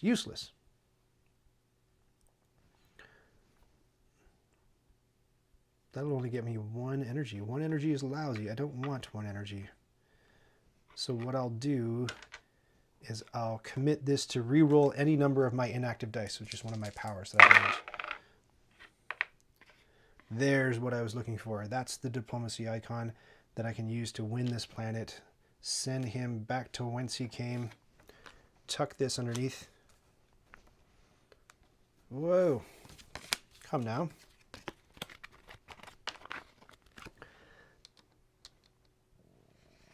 Is that a free reroll because of a planet power? It's sort of a free reroll, but I had to spend like a colony icon in order to use it. So that means I get 1, 2, 3 points. I've almost caught up. And my new power is spend 2 energy, as if I'd ever have energy, to advance 2 on a economy track, which looks pretty good. I'm always going for these low-hanging fruit, these easy pickings planets. So what I really need to do, I'm going to take the culture. I'm going to take 2 culture. And I'm going to use this last one, which is useless to me. It's useless to me. I'm just going to... it's probably a bad idea, but I'm going to waste it. Probably not good. Not optimal. Not optimal. Board games are all about playing optimally. The bad guy's rolling 6 dice. Here they come. Launch fighter to this planet. Again, launch to this one. So all 4 ships are out. This is going to be launch, but the bad guy doesn't get to launch. And I believe that if the bad guy doesn't get to launch, tough nuts for the bad guy. Let me just double check. Yeah. Tough nuts. So all the ships on diplomacy planets get moved. Again, it happens again, 2 and 3. I'm at risk of losing that 5-pointer. And again, a wasted launch. So all in all, pretty good bad guy turn for yours truly. I'm rolling 5 dice.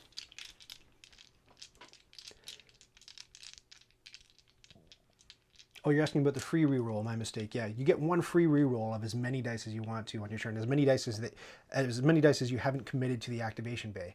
But my power gets me a free reroll, and then if you spend energy, you can reroll any number of inactive dice that you want to. That's why when you saw last turn, I reserved 1 because I knew I wanted to hang on to that colony face. 5 dice. I would love to upgrade my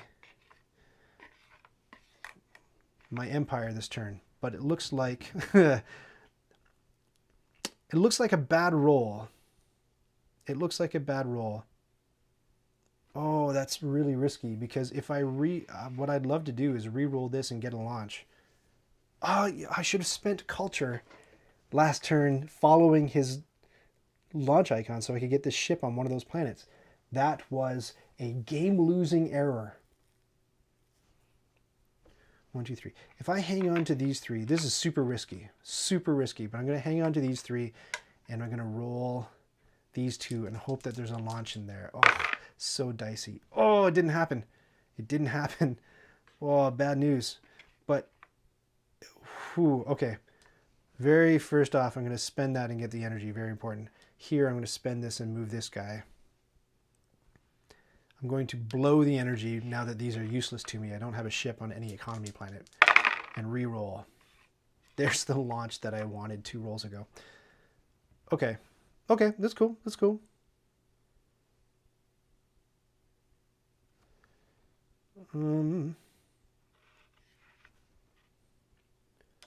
Spend this in order to get up on this planet just to keep him from getting it. Okay, I'll spend this to get energy from nowhere. That energy is useless to me. So before I launch, let's spend this to get 1 energy. And now I'm going to launch, and you go over here. And now I'm going to use a colony power. Man, it would be nice to be able to upgrade my empire, but I need C3 culture or energy. It's not going to happen. So instead, my options are spend 1 energy to acquire 2 culture, which looks pretty good. Even though I won't have any energy to stop the bad guy, let's do that and get 2 culture. And now I'm going to be following very closely, almost literally, using that follow power to see what I can do with the bad guy's rolls. Okay, bad guy time. Bad guy's rolling 6 dice.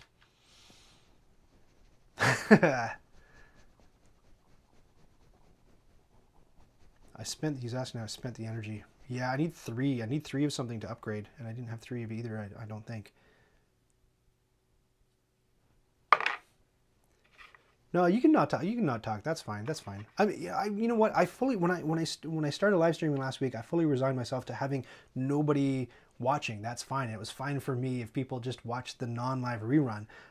But I think it's I don't know. I think it's kind of a special opportunity for me to be able to interact with people like on camera in the chat. It's just this is nerve-wracking. This is really scary. It was much better when I was unboxing board games and I can just be a moron about it. But here I actually kind of have to like give it some thought, right? So it's a little bit more challenging.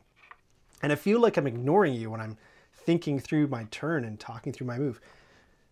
I'll get over it. First move for El Bad Guy. Moves El Bad Guy's ships on all of the tracks that have economy on them. Fine. Second move of 6. Launches. Haha, nothing happens. Third move of 6. Again, now you're making me nervous. Moves up in the economy tracks. Next one, all ships move up on the diplomacy tracks, which means the bad guys almost claimed that diplomacy planet. Be big 5 points. Bad mojo. Oh wait, but I wanted to follow some of these, didn't I? Do I want to follow any of those? If I spend 1 culture, I shouldn't have seen what this was, but yeah, let's say I spent a culture and I followed up here. Yeah, and then he did this. Do I spend a culture to follow him? Heck, why not? I've got the culture to blow. Why not? And then the last of 6. 1, 2, 3, 4. Nope, not the last of 6. Second last. 5 of 6 is another culture. So bad guy will get 1 culture, 2 culture, 3 culture, 4 culture. Bad guy will get 4 culture. If I spend a culture to get culture, I will get 2 culture, which is that net positive gain we're talking about. So bad guy is going to go all the way to the top here. I'm going to spend a culture to get 2 culture, so I go up 1 culture. Beautiful. That's not so beautiful. Bad guy's going to get 3 more moves. So this is 6 of 6 of the first round of bad guy moves. Launch a ship. Doesn't do anything. So we'll clear these out. There's 3 more dice. So die number 1 on bad guy move. Here it goes. It's a colony action. And it's going to be a bad one because we're up at that second last one. Regress 1 of your ships. -1. I think between the 2 of them, it makes most sense to go... Oh, does it? No, there's more points at stake there, so I'll go back to 0 here. I think that's the wiser move. 2 of 3. It's an energy. So the bad guy would get 0, 0, 0, 0 energy. Love it. Okay, and last one. Oh, no. So the bad guy has taken this planet away from me, and I don't have the energy to force the bad guy to reroll that. So the bad guy's ship goes back here. The bad guy gets to claim this planet, and the bad guy gets 2 points for doing it. It's interesting, eh? The character of this round, or this match versus the last one, where the bad guy was just going up like crazy on the Empire track, and in this one, it's going up a lot further on the points track, although I am tracking things more intelligently and faithfully this time. I get to roll 5 dice on my turn. The new power, it's a economy planet that gives energy. Perform any one action. All other players may follow that action for free. Again, like some of these cards don't really work in solo mode, right? So if I had that and I played that power, would I decide that the Rogue Galaxy gets to follow my free action for free? I suppose I would have to. Interesting. A little more guidance from the rule book about certain cards in solo mode would have been preferable. All right. Here we are. What I really want to do on this turn is make sure that I take that 5er planet away from the guy. And I have not rolled the things to do it. I'm going to hang on to this one so I can launch later. But I think I want to... re-roll everything just to give myself more of a chance to roll the symbols that I want. And I didn't roll any of the symbols that I want. Okay. So, that stinks.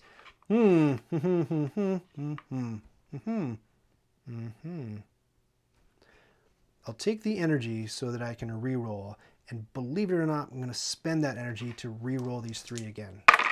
because I'm so desperate. There's one to get up here. And you know what? I think what I could do is it's expensive. Put both of these in the converter bay, change this to whatever I want, make it a diplomacy, claim that planet. That'll cost me 3 dice.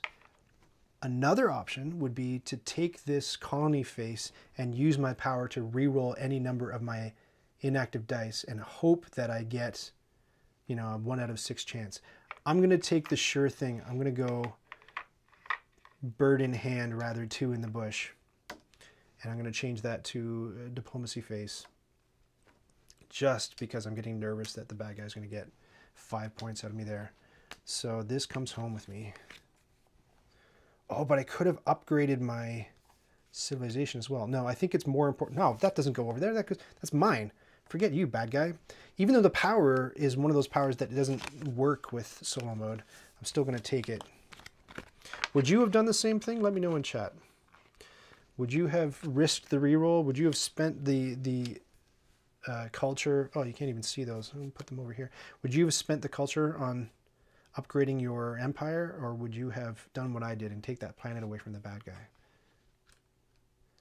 2 people said converter. Mark says upgrade. Henkion Van Well says converter. Mike also says converter. Interesting. It sounds like consensus is converter. That's what you guys would have done. I'm just going to read what you guys are saying in chat. So one of the variants on BGG has some recommendations to balance the initial rolls in favor of the AI. One says to draw 5 planet cards instead of 4. I don't know enough about the game to know if they're good, though. Yeah, neither do I. It's fun to hang out and heckle you. No worries on ignoring us. Great. I'm glad you're enjoying heckling me. That's important to me. All right. A third, Mikey B says converter as well. Aces. I feel good about that decision now that I know I have the backing of most. And then the one rogue, Mark V, is just like, let's go, let's get nuts. Woohoo! All right. The bad guy is going to roll 6 dice. The bad guy is 2 empire spots away from ending this and a math number of points away from getting to 21 is the situation. Here we go. 6 rolls for the bad guy. Roll number 1. It's a culture, and I have no energy in order to force a reroll over the bad guy. So for culture, 1 culture, 2 culture, 3 culture, 4 culture. 1, 2, 3, 4. Already almost at the top. Second roll of 6. Energy. Ooh, 1 energy, 2 energy. Blank, blank. Third roll, culture. Boom, culture's at the top. So the bad guy's going to get 3 more rolls. But as far as the first 6 rolls, this is number 4 of 6. Culture doesn't matter. We're already at the top. Remember, Ryan, I can spend culture to follow any of these things. But I don't have ships on culture. But you know what? Maybe I did spend culture to get 2 energy. I think that's a good idea to follow. And I wouldn't have done anything with any of that. Keep forgetting the follow action. This is going to be regress one of your ships. 1, that's okay for me to roll because I don't have any ships. Tough nuts. And launch. Okay. Now 3 more. Bonus roll number 1 for the bad guy. Advance all along. Oh, that's bad news. That's going to be big old 7 points for the bad guy. That is absolutely worth me spending 1 culture and 1 energy to force the bad guy to reroll that. And I hope and pray it's not the same symbol. It is not the same symbol. It's culture. Great. So culture, I think this stays up at the top, doesn't it, in these bonus rolls? So no culture happens. Energy. Energy does happen. 1 energy, 2 energy. Doop, doop. And last one is energy. I figured it was going to happen. So now the bad guy's empire gets upgraded. Bagouche to here. The bad guy gets 8 more points. 1, 2, 3, 4, 5, 6, 7, 8. 2 points away from 21 and game ending. And I'm only sitting here at a lousy 8. Tough, right? I'm double checking. This is the easy rogue galaxy. This is easy mode, you guys. I gotta hydrate before this next turn. Mark says, remember, I'm an idiot. I don't think you're an idiot.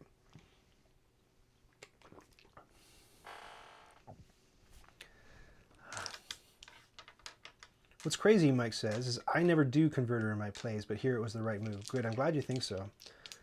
Hinkon says, don't shoot the messenger. Culture stays up, Mark confirms. Yeah, culture stays there. And now that the bad guy's turn is done, we move both of these down. Thanks for checking on that. Here we go. I'm rolling 5 dice. I really should have been more aggressive in upgrading my my empire, I think, in this game. All right. Here we go. We got a couple of launch opportunities. Really, upgrading is all I want to do, and I did not roll the dice to do it. But can I get some easy non-embarrassment points?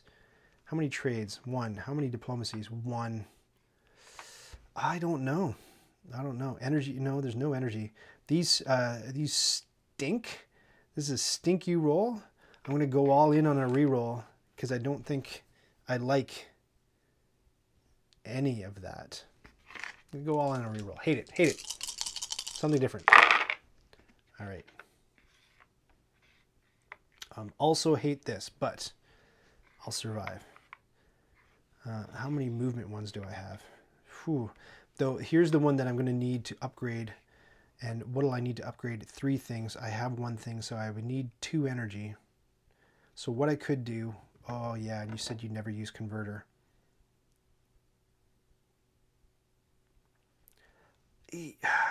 I don't like using converter either. It's like it's the total loser option. But I mean, it's not likely I'm going to see my way out of this situation anyway. So I'm going to get 2 energy for playing this. Oh, that's it. I don't need to use the converter because now I'll use the colony one. Boom, boom, boom. There's 3 energy, and I get to go up, and I have upgraded my galactic empire. Hooray! Which means, pardon me, I get an extra ship.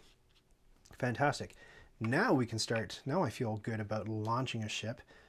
Now, decisions. Which planet to launch the ship to? I worry tremendously that I'll have lost this one, but yeah, it doesn't matter. Like, no guts, no glory, right? If I lose this planet, bad guy totally wins. So it makes no sense for me. Even if I get 5 points, I'm not going to catch up. So I'm going to go all in. I'm going to go whole hog on the big old 7 planet. Fool that I am. I'll spend this to move up on it. I'll spend this to get 1 culture, so I have something to do. And then I have nothing to do with this. Another wasted die. Bad move. Bad guy's turn. Let's see how you guys would have played that. Your planets are worth 12, so why are you on 8? It's because I can't count, and math is an Achilles heel.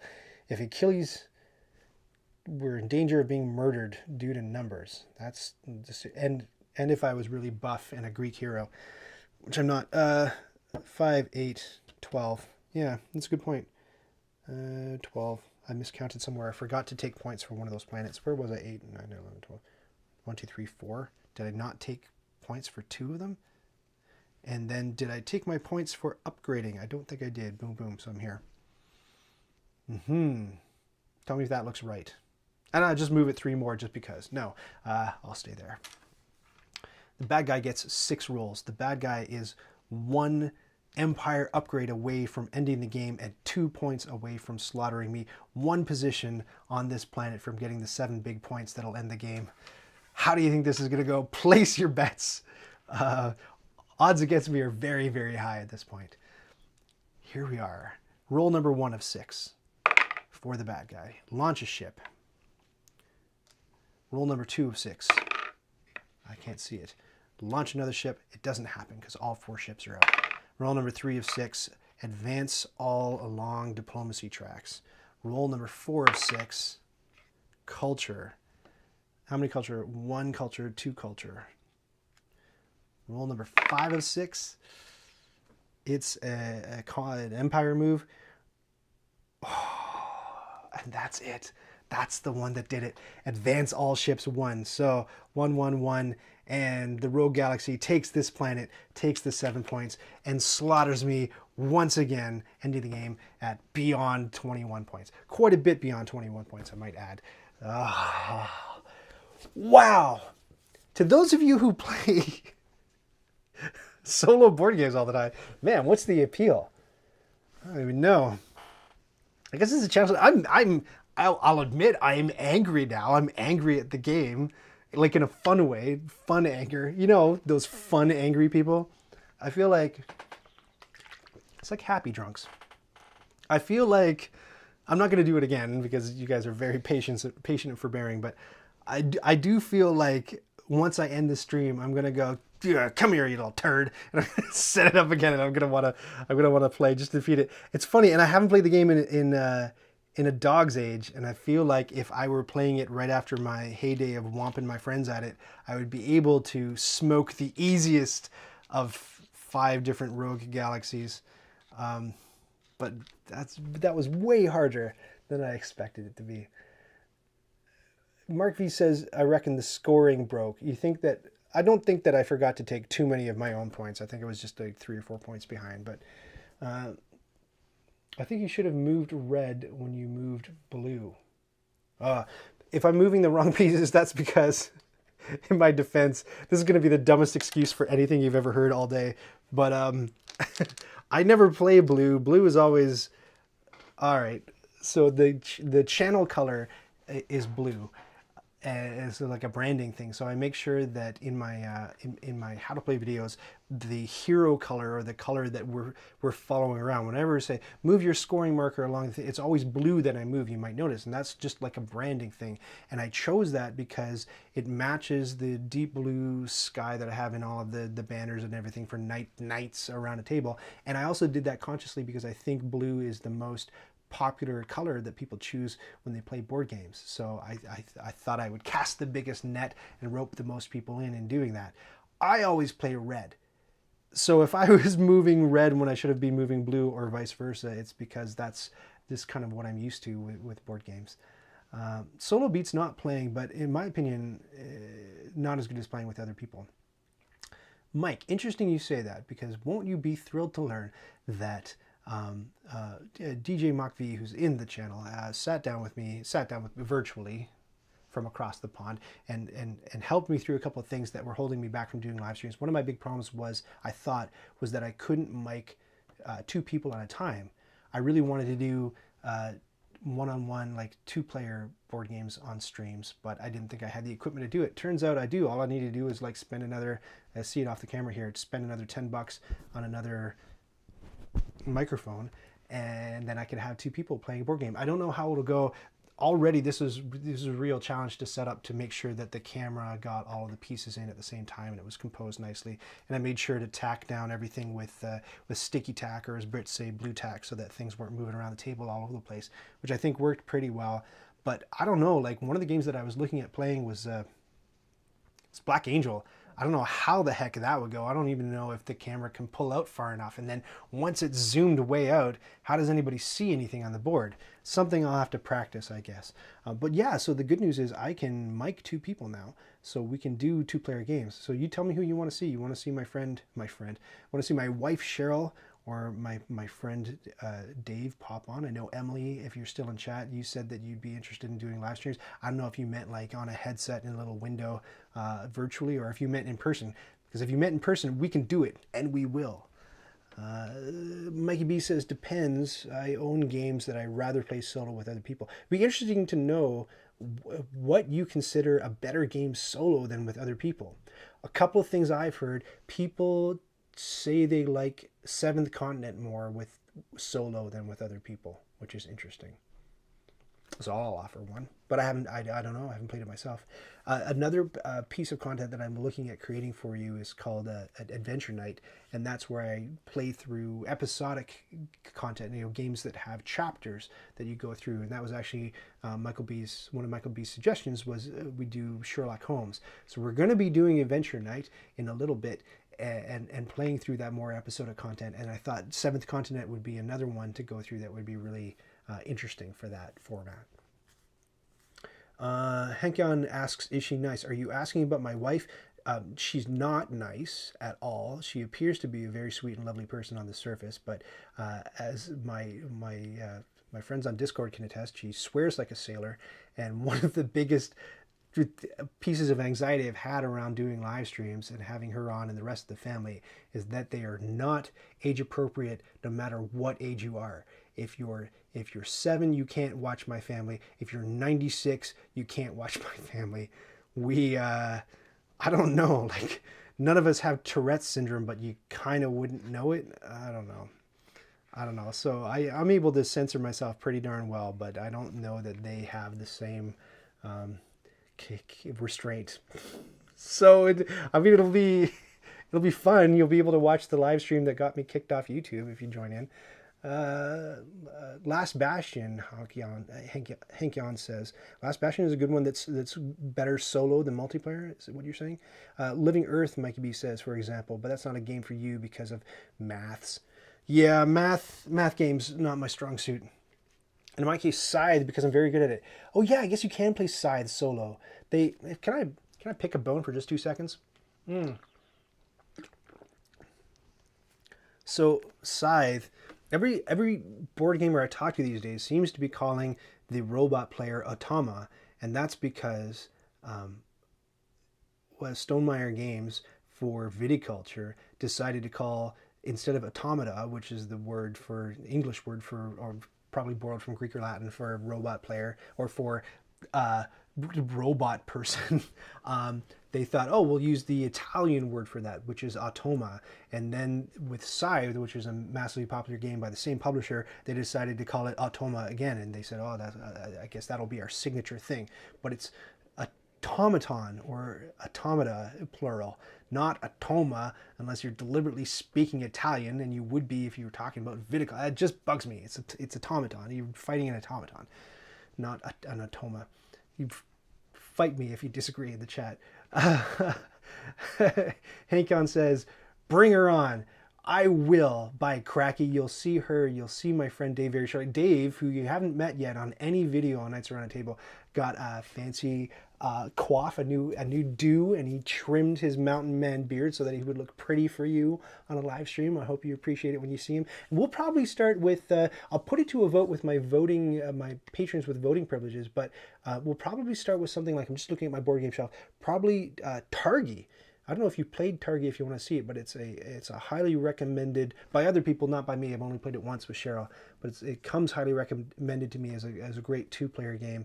And there's a lot. What I like about it is that there's a lot going on for just a game that just has it's just like a deck of cards and a couple of wooden pieces. But you get out of that this cool, rosy, columnsy worker placement kind of thing with special powers and sort of a set collection kind of thing. It's neat. I like it. We could play Jaipur, but I don't really dig Jaipur that much. That's the power of Stonemaier Games in the hobby, I guess, says Mike. Yeah, everybody thinks that automa is the right word because and I mean, I don't know. If you like it, say it. Fine, don't let me be prickly about it. What is it? Tarki's great, Mike Mudro says. Yes, it is. You know what, guys? I'm gonna guys, and hopefully some ladies. Are there some ladies still left in the massive chat deep part? There's a lot of M's now that I'm looking at chat again. This is Mike and Mark and Michael. Thank you so much for joining me on my first ever. Obviously, I made a lot of mistakes. I'll try to fix those up next time. But I really appreciate all your cheerleading in chat, and I hope it was enjoyable for you. I'll post this up in a couple of days. And I've got my hand poised so I can press the right button if I remember which one it is. I will catch you in the next episode.